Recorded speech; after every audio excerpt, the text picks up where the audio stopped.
It's time now for the award-winning #1 local talk show in Northeast Pennsylvania, The Sam Lesante Show. Now here's your host, Sam Lesante.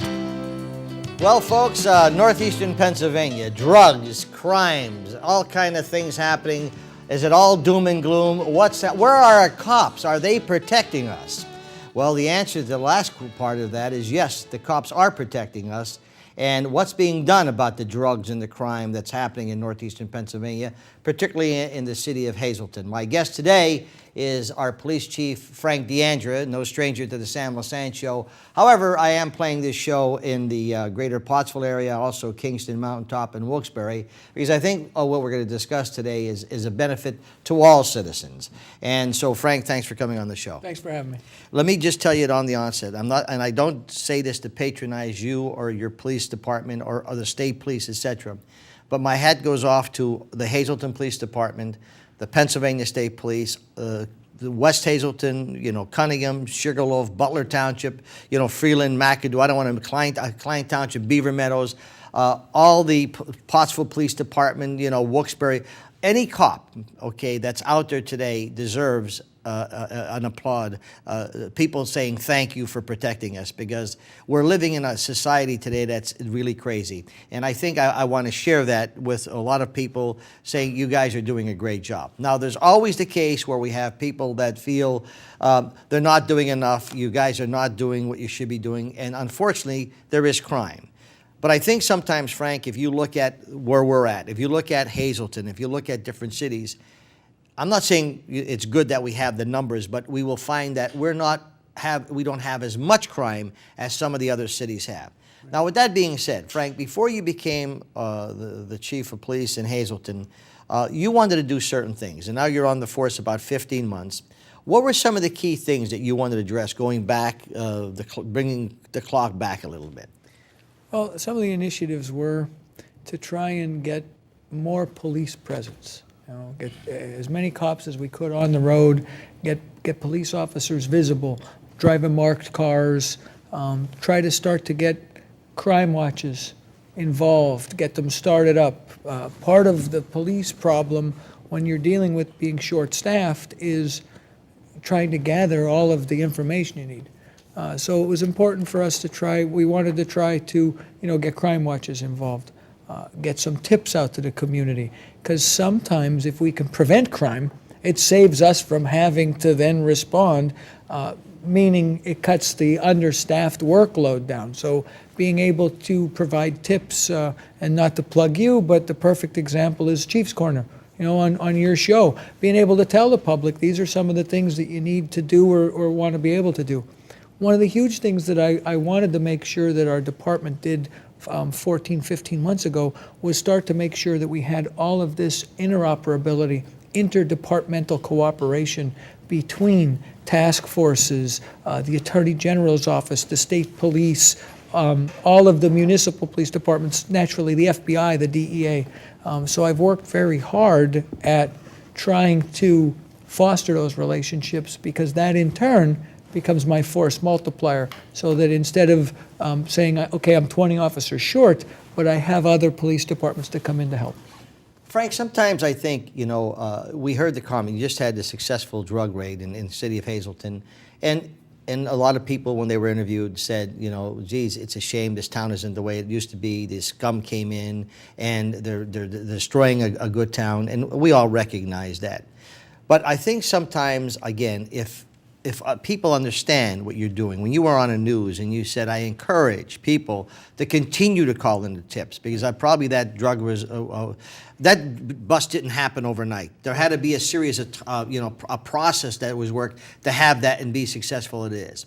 So infrastructure is so very important that I think the public, if you could just explain to us what is involved before a cop knocks down a door or this SWAT team comes in. Right. Well, and I appreciate the opportunity to be able to do that, because it's important. What happened, especially with this particular address, 454 East Diamond Avenue, it was a cesspool, and it was so blatantly open that most people could not drive past and not recognize a drug deal taking place. It was that blatant. So the calls would come into the police department. what are you doing about this? It's so blatant. I could go make a buy. Why aren't you down there? Why aren't you closing this place down? The problem becomes, first of all, people have rights. And second of all, investigations to successfully get them through court take some time so that you have some evidence. We receive information, whether it be from the tip line, crime watches, concerned citizens, people slipping notes under our door, text messages. Somehow you get information to start an investigation. You pass that off to your detectives, your narcotics unit. As you're trying to build your evidence or your information, you're hoping that tips continue to come in, which corroborates, but I got 3 tips. It's not just a disgruntled neighbor with a parking complaint. There's something to it. And you try to get an undercover officer to make controlled purchases. All that takes some time. You have to set up surveillance, counter surveillance, you have to do consensual wires where you're well, they all take court orders. You can't just say, oh, I'm going to illegally wiretap you. So through the court process to get everything set up to do that. And then, unbeknownst to a lot of people, drug dealers are not the most reliable people. So we might spend 6 hours today setting up for a planned meeting where you're going to buy, and then all of a sudden the drug dealer texts you at the last second and says, sorry, can't make it at the baseball game. I didn't pick up in New York. My car broke down. Or they're just not home when you go there because they're not that reliable. So a lot of times you're looking into something and it just fell through that particular day. Once you have enough information, enough corroborating information, enough evidence, and you've identified enough people, if I just go and arrest somebody immediately because I saw what I thought was a drug deal, that's nice to take that drug dealer with you, but you have no idea where they got it from or who else might be involved. So that's why several months go into investigations to try to identify, well, who else is involved? In this specific one, we were able to have arrest warrants for 7 people because we studied that place long enough to recognize, there's more than one person involved. Had we only gone in there and immediately arrested the person who sold the drugs, they'd be back in operation before we made it back to City Hall because there were 6 other people that lived right there that were involved. So that's part of what is the lengthy process. And then there's naturally the court side of it where, you've got to now get this successfully through court, which hopefully means that your search warrants were all correct, your affidavits were all correct, your sources were credible, you didn't do anything without a court order that gets tossed or something suppressed. It all is a detailed, intricate process that hopefully at the end, you have success. Right. And okay, and here again, many people who stop and talk to me, and I know that people are upset. We're all upset about this stuff. No one's happy about it, but there is due process, and we know that there's no question about it. When someone's arrested, they hire an attorney. Right. Now that attorney is now representing them, and a lot of people, and so you better make sure that you have every I dotted and T crossed, and everything is like you said.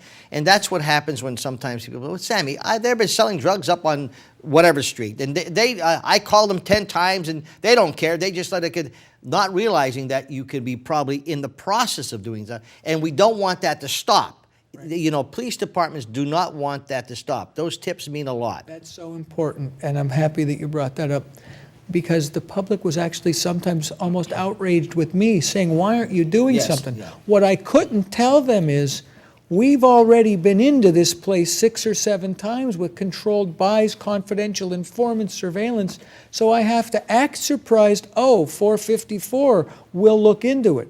In the meantime, I'm funneling all that back to my narcotics division, who's working with the Attorney General's office, but I can't blow an investigation by saying, hey, don't worry about it. We already, we bought from them. Yeah.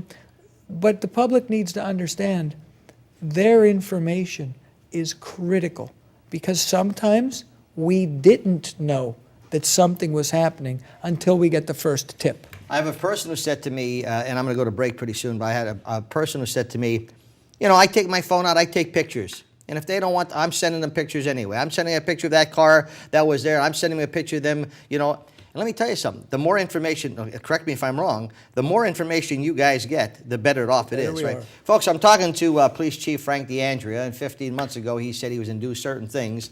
And I think that Frank has been doing a great job, and I'm not patronizing him. If he wasn't, you know I am, folks. The only thing is we have some people who are, you know, are naysayers, and I believe me, folks, I understand that. If you don't think that I have compassion for those seniors that live in certain areas that used to enjoy walking around their home, and now they're afraid to go outside and they're locking the doors because we have some wackos out there, yes, I really do have compassion for that. But they're being watched, and I'm telling you, the police department is really on top of things that you may not know that they are on top of. We're taking a break. We'll be back after this. Welcome back to the Sam Lesante Show, folks. Remember, 24/7, you can watch us anywhere in the world. I get some nice emails from people who are in Afghanistan, people who live in this area who are serving over there. They're really enjoying all our local programmings and programs, and they watch our news so they know what's going on in Hazleton. Before we go and talk to Frank DeAndrea, who is my guest, folks, you've seen this advertised many times. It's called the Power Frame. And what it is, folks, it's a picture frame. You put your picture in here, and then you plug your either your iPad, your phone in at night, put another one plug in here, and you put it next to your bed, and you don't have to worry about finding where to find a receptacle. If you're traveling someplace, visiting someplace, you know you want to charge your phone up, your iPads. The Power Frame, folks, is fantastic. I have 3 of them in my home. I use them, and we happen to put my picture of my family in here, but you can put any picture you want. You can even put a picture of Frank DeAndrea in there if you want to. Power Frame, thepowerframe.com is where you want to go. And, of course, my good friends now, folks, greatspringwater.com. Keep that in mind, greatspringwater.com. You can buy their 4-gallon water at Walmart. This is also their water, Niagara. It is greatspringwater.com if you want the 5-gallon things for your home, or the 4 gallons, or if you just want to order water. This is the official water of Samson Productions. It's Niagara now, but it's called greatspringwater.com. Do yourself a favor, give them a call. The website's up there. Frank, we talked about the police department and what you guys have to do. Before we get into code enforcement, if we have the time, okay, what should we in the city of Hazleton, as well as any community that we're showing, as I said to you before, that we're showing this show all over the place, what should we be looking forward to in Hazleton Police Department? Well, in the near future and in the coming up. First of all, I talked about those partnerships. The city police department continues to work closely with the Drug Enforcement Administration, the FBI, and most recently, I salute General Kane, the Attorney General. She has an initiative on the floor for funding for a street crime unit. And she wants to use Hazleton and the Hazleton area as the poster child for her unfolding this. She's in constant coordination with me. I'm going down to a meeting next week with her again. She's going to bring 20 officers into the area, and they will remain here for 3-4 weeks straight and basically do a power scrub of problem areas, so that then that could be handed back to the community, and you could maintain it being cleaned up. There's just some really big initiatives that we're working on that when they hit, I'm sure that they will be, headlines on your show and the media throughout the area, because there's just some really big investigations. What we have to look forward to is the crime watches are now starting to form a crime watch coalition in the city, in the area, where we're going to be meeting all in one building, discussing all of the issues citywide. We're looking into computer applications to be able to share information immediately, and for people to be able to send those digital photos. We can then hit burst messages back out to the public that's going to say something like, the no parking ban is in effect, move your cars. So there's a lot of good coming up, going to be coming out of the police department. And with the community now really starting to partner and bond with the police department, the sky's the limit. So we shouldn't really have this doom and gloom situation. Absolutely okay. And look, we have the crime, and I again, people saying, come on, Sammy, give it up, okay? You know the town's going down the tubes. You know the town is not going down the tubes. We made a major investment in this town. It's sad. We're all saddened to see what's happening. But Frank, you've been doing a lot. Your police department and you know, the state police and all the police departments around this area I mentioned before are doing a great job, you know, facing what you face. Code enforcement in the city of Hazleton. You know, people they know, you know, that there's 10 people living in the house. You know, there's 5 in here. You know, there's 20 in here. And, you know, so what are you guys doing about it? Well, there's a lot of things. And that code enforcement is basically just another arm of the law. And so there's all kind of due processes that you need to follow and make sure you're in compliance with. So it's not necessarily as easy as you would expect to be able to charge into somebody's house and count how many people are living in there. People have rights, you know, so, but with that, we've been working with the solicitor on trying to upgrade some of the ordinances, make sure that the quality of life ordinance is right now under review so that we can tweak it a little bit to make it a little bit better for the city and for the people that are affected by it. Code itself seems to really start to be moving along with being able to step through the process. We're starting to address some of the condemned properties.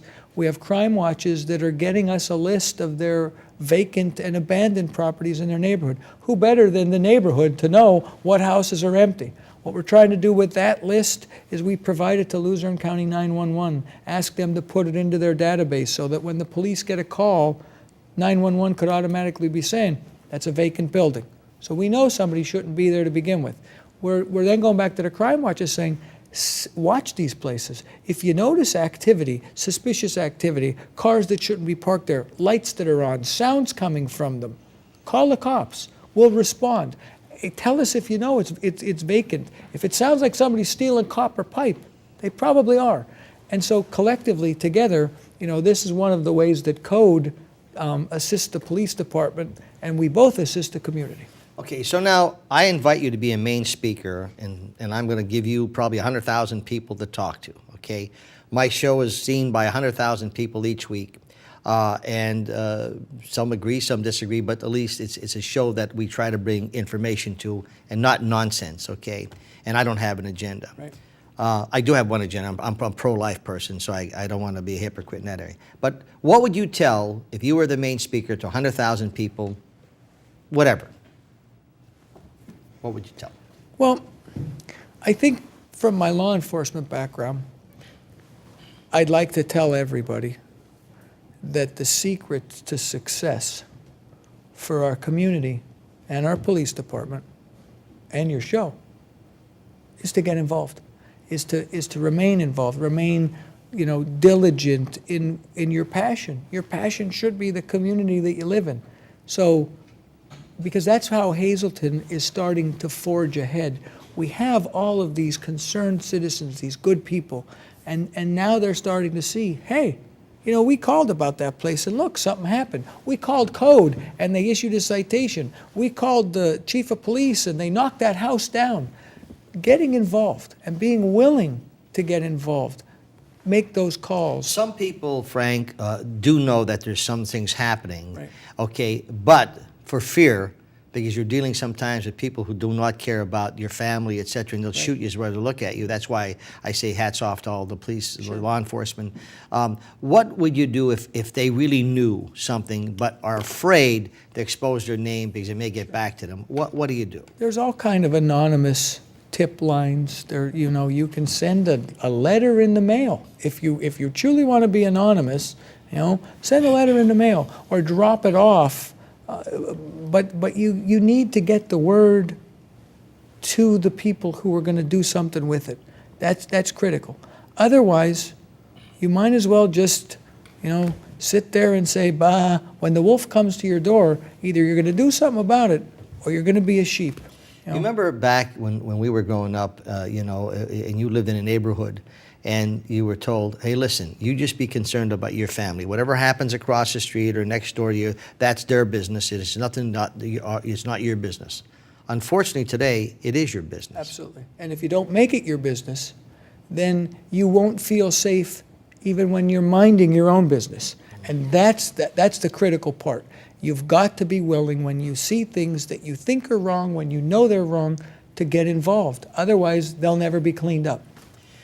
So giving people tips is protecting themselves against fraud, Right.